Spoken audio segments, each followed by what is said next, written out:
जय हिंद साथियों, first of all Indian army channel में आपका स्वागत है। मेरा नाम है आशीष का multiple time Indian army running qualified. तो आज मैं बात करने वाला हूँ NIOS सर्टिफिकेट के बारे में। जो बंदे 10th में 33 किसी सब्जेक्ट में कम हो जाता है और 45% नहीं रहता है तो वो लोग NIOS ओपन बोर्ड से सर्टिफिकेट निकालते हैं। तो जैसे कि और कोई बंदे ऐसा होते हैं कि किसी का एज पार हो जाता है तो ओपन ज्वाइन होते हैं, तो वो लोग भी NIOS बोर्ड से सर्टिफिकेट निकालते हैं। तो इसका कितना वैल्यू है ये सब मैं इस वीडियो में टोटली बताने का कोशिश करूंगा। तो वीडियो तो अंत तक बने रहिए ताकि आपका जो भी डाउट है वो सभी मैं क्लियर करने की कोशिश करूँगा इस वीडियो में। तो वीडियो में अंत तक बने रहिए। चलिए वीडियो को स्टार्ट करते हैं।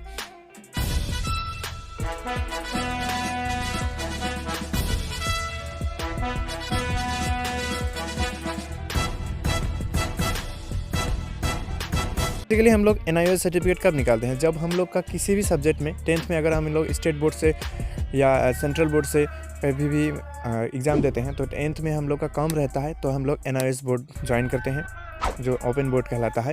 उसमें हम लोग का अगर 33% से कम है किसी भी सब्जेक्ट में या ओवरऑल 45% से कम है सभी सब्जेक्ट में मिला के तो हम लोग NIOS बोर्ड में ज्वाइन करते हैं, क्योंकि हम लोग उसमें GD में दौड़ नहीं पाते हैं। क्योंकि हम लोग का किसी भी सब्जेक्ट में अगर 33 से कम होता है या 45% से ओवरऑल कम रहता है तो हम लोग GD में दौड़ नहीं पाते हैं, तो इसीलिए हम लोग ओपन ज्वाइन करते हैं। तो इसका वैल्यू कितना है?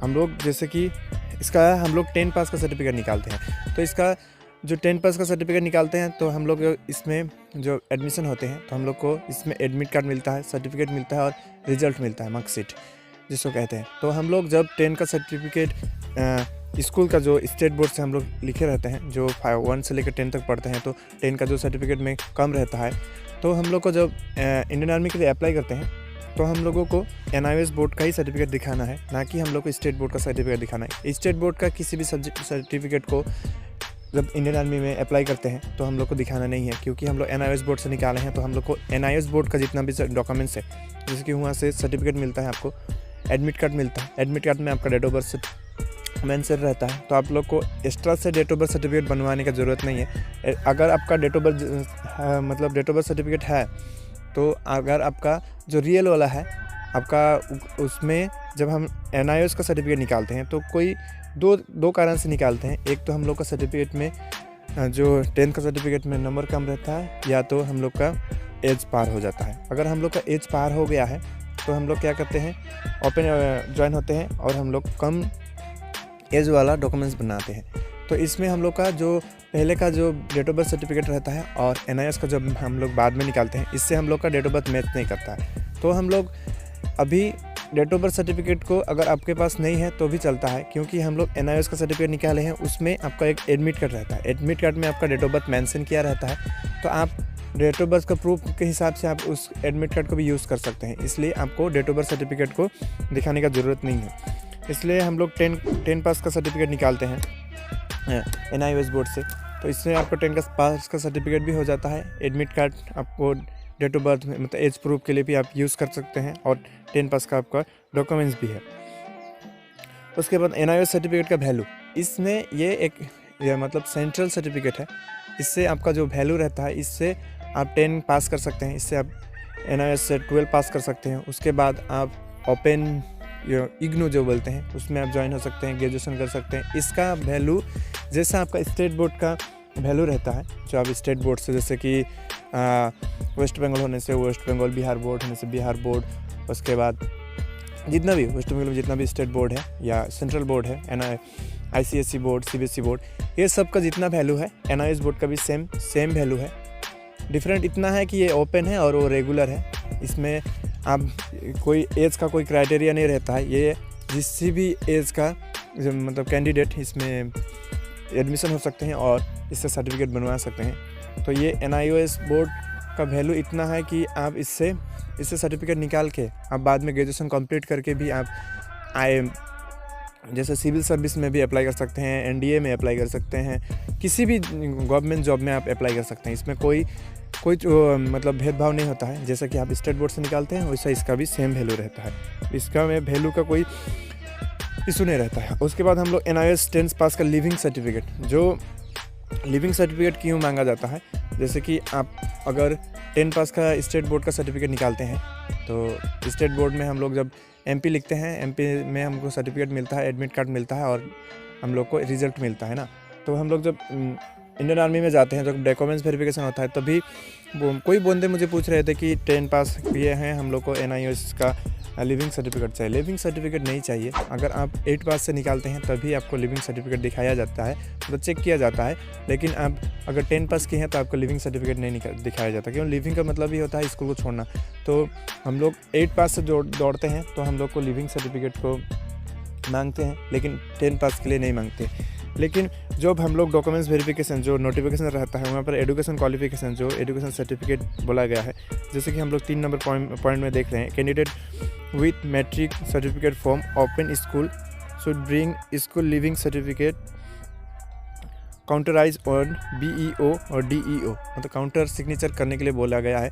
वो जब हम लोग 10th का सर्टिफिकेट निकालेंगे NIOS बोर्ड से, तब वहाँ पर सब मेंशन ही रहता है, वहाँ पर सब किया ही रहता है, आपको कुछ करना की ज़रूरत नहीं है। आप अगर खुद से एग्ज़ाम लिख के सर्टिफिकेट निकाल रहे हैं तो कोई प्रॉब्लम नहीं है। अगर आप पैसा दे के किसी दलाली के हाथ से निकाल रहे हैं, आप कुछ नहीं किए हैं, ओनली पैसा दिए हैं, पे किए हैं और आप एग्ज़ाम भी नहीं बैठे हैं, डायरेक्ट आप सर्टिफिकेट ले रहे हैं, तो उसमें रिस्क रहता है, क्योंकि वो बंदा आपको सही डॉक्यूमेंट्स दे रहा है या नहीं दे रहा है, इसमें कोई गारंटी नहीं रहता है, क्योंकि आप वहाँ पर कुछ नहीं किए हैं। अगर आप उसके थ्रू आप एडमिशन होते हैं, लेकिन आप खुद ही से असाइनमेंट बनाते हैं, खुद ही से एग्ज़ाम लिखते हैं, खुद ही से सब कुछ करते हैं, तो उसमें चांसेस ज़्यादा रहता है, क्योंकि वो आपका ही है।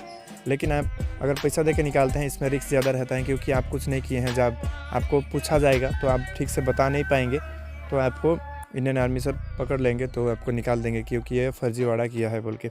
इसीलिए आपको जो एजुकेशन सर्टिफिकेट जो नोटिफिकेशन रहता है, उसको ठीक से पढ़ लेना है। एजुकेशन, जैसा कि 1 नंबर में देख लीजिए, education certificate with marks sheet in original of all education qualification achieved by candidate with matric intermediate graduation, जितना भी है उसको रिकॉग्नाइज स्कूल, कॉलेज, बोर्ड या यूनिवर्सिटी, मतलब रिकॉग्नाइज बोर्ड, जैसे कि NIOS, ये भी एक रिकॉग्नाइज बोर्ड ही है। इसमें आपको कोई भी डॉक्यूमेंट्स में आपको नहीं निकाला जाएगा, क्योंकि आप NIOS से किए हैं तो आपको पूछा जाएगा कि आप NIOS से किए हैं, कहाँ से किए हैं और कैसे करके किए हैं, तो ये सब पूछ सकते हैं। बट आपको NIOS बोर्ड से हैं बोल के आपको निकाल नहीं दिया जाता है। आप अगर फॉर्म फिलअप ठीक से करते हैं और सब कुछ ठीक से डॉक्यूमेंट्स को ठीक से रखते हैं, तो आपको कोई दिक्कत नहीं है। आप अगर एज कम कर रहे हैं, अगर आपका 23 एज से पार हो गया है और आप फिर से NIOS बोर्ड में एडमिशन हुए हैं, तो आपको कुछ डॉक्यूमेंट्स को चेंज करना पड़ता है, जैसे कि आधार कार्ड को आपको चेंज करना पड़ेगा। डेट ऑफ बर्थ सर्टिफिकेट नहीं रहने से भी कोई प्रॉब्लम नहीं है, आप यहाँ पर 10th का सर्टिफिकेट को दिखा सकते हैं। उसके बाद डोमिसाइल सर्टिफिकेट को फिर से अप्लाई कर सकते हैं।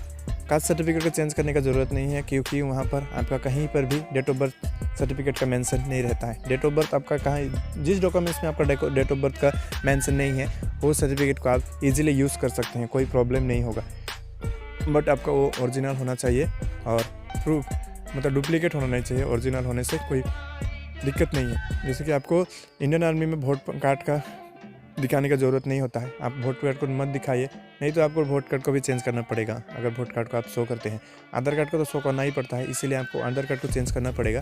जैसे कि आप अकॉर्डिंग जो NIOS बोर्ड का सर्टिफिकेट निकाले उसका अकॉर्डिंग आपको आधार कार्ड को भी चेंज करना पड़ेगा। अगर आप आधार कार्ड में जितना डेट ऑफ बर्थ लगाएंगे और NIOS में जितना डेट ऑफ बर्थ रहेगा, उसी हिसाब से आपका आधार कार्ड का भी डेट ऑफ बर्थ होना चाहिए, नहीं तो आपका फॉर्म फिलअप भी नहीं होता है और आप नहीं दे सकते हैं। तो NIOS बोर्ड से आप दे सकते हैं। इंडियन आर्मी में किसी भी पोस्ट के लिए आप अप्लाई कर सकते हैं। NIOS बोर्ड से आप 10 का लिखिए, 12 का लिखिए, कोई प्रॉब्लम नहीं है। लेकिन आपका डॉक्यूमेंट सही होना चाहिए, कोई फर्जीवाड़ा वाला डॉक्यूमेंट्स नहीं होना चाहिए। आपका खुद से ही निकाले, ओरिजिनल होना चाहिए, तो आपको कोई दिक्कत नहीं होगा। कोई आप अगर फॉर्म फिलअप करते हैं बाद में, तो किसी भी कहीं पर भी आपको नहीं रोका जाएगा। आपका डॉक्यूमेंट सही होना चाहिए और आपका जितना भी डॉक्यूमेंट्स वहाँ पर शो करते हैं, वो सब डॉक्यूमेंट्स सही होना चाहिए। डॉक्यूमेंट्स क्या क्या लगता है, इसके लिए मैं वीडियो बना के रखा हूँ, आप मेरे चैनल में जाकर चेक कर सकते हैं क्या क्या डॉक्यूमेंट्स लगता है। आपका जिस डॉक्यूमेंट्स में आपका वहाँ पर डेट ऑफ बर्थ मेंशन है, वो सब डॉक्यूमेंट्स आपको चेंज करना पड़ेगा और सभी को एक ही डेट ऑफ बर्थ में मैच करना पड़ेगा, तभी आपको NIOS में कोई झमेला नहीं है। आपका अगर कोई भी डॉक्यूमेंट्स में अलग है और NIOS को सर्टिफिकेट में अलग होता है, तो आपको निकालने का चांसेस ज़्यादा रहता है। इसीलिए आपका डॉक्यूमेंट्स को सही रखिए और मेहनत करते रहिए, दौड़ते रहिए अच्छे से। तैयारी करते रहिए और इंडियन आर्मी में पार्टिसिपेट कीजिए, आपको कोई नहीं रोक सकता है। आज के वीडियो में इतना ही था। अगर वीडियो पसंद आए तो लाइक कर देना, जाते जाते चैनल को सब्सक्राइब भी कर देना। अच्छा, अगर इन्फॉर्मेटिव लगे तो दोस्तों को शेयर कर देना और सब्सक्राइब करने के लिए भी बोलना, क्योंकि मैं ऐसे ही आपके लिए वीडियो बनाते रहता हूँ। और प्लीज़ सपोर्ट कीजिएगा ताकि जल्दी से जल्दी मेरा सब्सक्राइबर पूरा हो जाए और मोनेटाइज हो जाए, तो ज़्यादा मोटिवेट आता है वीडियो बनाने में। इसलिए आप सपोर्ट करते रहिए ताकि आप आने वाला टाइम में मैं आपको अच्छे से अच्छा कंटेंट प्रोवाइड कर सकूँ। मिलते हैं नेक्स्ट वीडियो में, तब तक के लिए जय हिंद, जय भारत।